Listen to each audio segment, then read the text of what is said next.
Esta es una pregunta que también le planteé a los rectores y que para mí es súper difícil de contestar porque ¿cómo resolvemos el tema de la violencia entre todo esto? No solamente la violencia que hemos visto en el propio Congreso por parte de diputados, sino que también la que estamos viendo en las calles, la que estamos viendo en la Araucanía. En fin, ¿cómo podemos dialogar en medio de una situación que es tan dura para muchas personas? No sé quién quiere partir.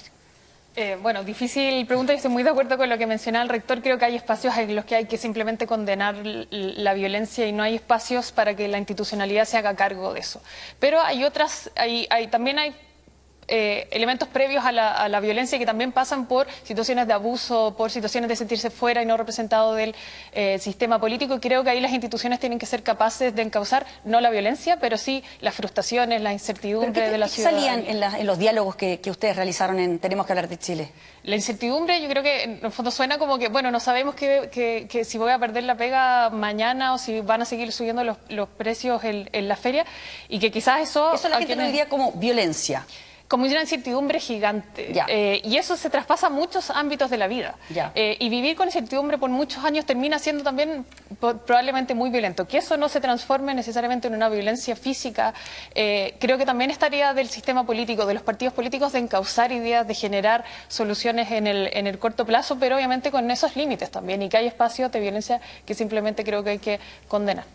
Me gustaría volver a esta idea de que hay una crisis de legitimidad de las instituciones, porque de alguna forma si las instituciones funcionan y están cercanas a la ciudadanía, responden a muchas situaciones. Hoy día está en cuestionamiento Carabineros, están en cuestionamiento las PDI, están en cuestionamiento el Congreso. Entonces, instituciones que tú deberías decir deberían generar estabilidad, diálogo a la ciudadanía, están puestas en cuestionamiento. Que en la encuesta CEP que yo cité también para invitar a las universidades acá, la segunda institución, la tercera y la cuarta que tienen más confianza de la gente son precisamente la Fuerza Armada y Carabineros. No, desde luego, pero ha habido una crítica reiterada a todas las instituciones que va conjugando un escenario en el cual tú dices, bueno, ¿quién responde y quién se hace cargo de estas situaciones? Entonces yo creo que cuando uno discute una propuesta de nueva constitución también está buscando relegitimar instituciones que sean capaces de dar respuesta y hacerse cargo de las situaciones. Por ejemplo, en el caso de la Araucanía, hay una deuda del Estado de 40 años de resolver el conflicto y encauzarlo de alguna forma. Entonces hay una responsabilidad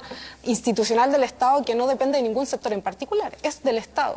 En materia educacional, cuando los secundarios hoy día se manifiestan activamente, yo no comparto las formas de expresiones que tienen, pero cuando plantean y dicen mejoremos las condiciones de infraestructura, yo me vuelvo a mis años de pingüina, el 2006, y digo, estábamos manifestándonos por lo mismo. Entonces tú dices, todo ese tiempo, y hay generaciones que siguen planteándose. Me parece que, por ejemplo, yo entiendo esa demanda de infraestructura, pero también he visto muchos alcaldes, en el caso de Instituto Nacional, que han invertido muchísimo, en el Barros Arana también, y que han renovado el colegio completamente, y sin embargo la violencia ha seguido. Y ahora hay una violencia que, por ejemplo, me llama mucho la atención, que va sobre todo contra las mujeres, profesoras o funcionarias, que incluso las rociaron con benzina. O sea, no sé si esa manera... Me parece que igual está bien la demanda, pero no sé hasta qué límite se puede llegar en esa expresión. Yo creo que ahí hay que tomar medidas directas, y creo que el proceso educativo implica harto de la convivencia, y que ahí tenemos factores multivariables. Pero más allá de cuando ya no se puede, ese es mi cuestionamiento, cuando ya no es el diálogo, ya no es, o sea, ¿qué se puede hacer? Porque además son menores de edad, en este caso en particular, requieren educación, o sea, tampoco para mí la solución es como echarlos del colegio porque son niños. Pero, ¿qué se hace? Yo creo que haya habido cierta instrumentalización también de violencia con fines políticos y con fines ideológicos. Yo creo que eso es muy grave, porque finalmente lo que ha hecho es relativizar efectivamente la violencia y hacerla permisible en muchas ocasiones. Y cuando no se condena con toda la fuerza que requiere, por ejemplo, actos de violencia, porque se consideran como una legítima manifestación, eso es muy grave. Y cuando tenemos un gobierno, por ejemplo, que no considera o que es arbitrario a la hora de considerar esos distintos tipos de violencia, también creo que va incentivando, va generando esa sensación a ratos de cierta impunidad, sensación de que es posible, de que podemos cambiar las cosas. Entonces, cuando, por ejemplo, le damos las gracias, y que puede ser menor, ¿no es cierto?, pero cuando le damos las gracias a los secundarios por haber saltado los torniquetes, bueno, no sabíamos cuál era el resultado final de eso. Y eso provocó también una violencia, creo yo, que fue media desmedida. Yo creo que ahí es preocupante, en el fondo, cómo nos hacemos cargo en ese sentido, de esa forma. No condenar el terrorismo con todas sus letras, la Araucanía, yo creo que simplemente lo estamos relativizando nuevamente, no le estamos diciendo lo que requiere y por lo tanto no ocupamos los mecanismos necesarios. Y si puedo terminar con lo último, yo creo que es muy grave y esto viene hace mucho tiempo y lamentablemente no lo hemos detenido a tiempo, pero hace ya muchos años que viene en los jóvenes principalmente aumentando la percepción de la violencia como una legítima forma de manifestación. Y cuando eso nosotros no lo detenemos a tiempo, lamentablemente llegamos a situaciones como las que vivimos hoy día, que son muy graves y que muchas son conductas de delito propiamente tales. Entonces también creo yo que tenemos que, en el fondo, mirarlo con los ojos que requiere eso, sin obviamente ocupar todos los otros mecanismos para poder solucionarlos, como ya sea diálogos u otros.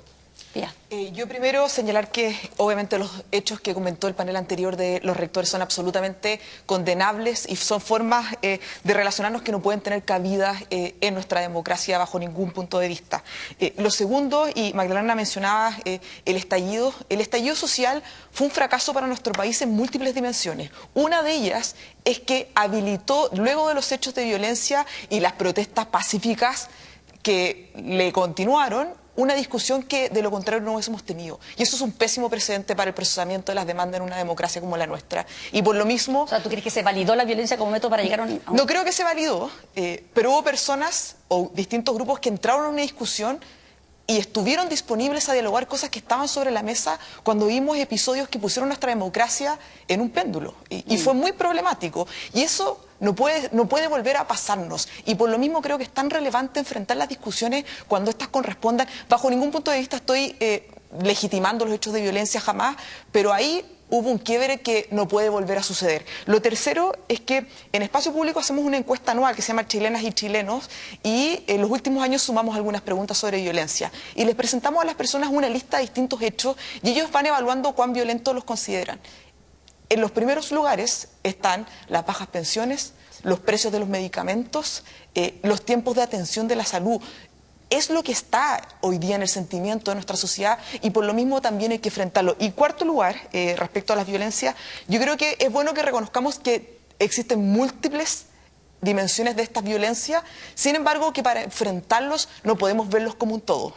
Es muy distinto hablar de los episodios de violencia, por ejemplo, en establecimientos educacionales, que tendrán que tener una estrategia, ahí el Ministerio de Educación tiene un rol muy importante, que hablar de los hechos de violencia en la Araucanía o los delitos. Entonces, yo creo que cuando los mezclamos todos en la discusión pública, solo aumentamos la ansiedad ciudadana y es imposible que tengamos una receta mágica para todo esto porque son fenómenos distintos con respuestas de política pública distintas.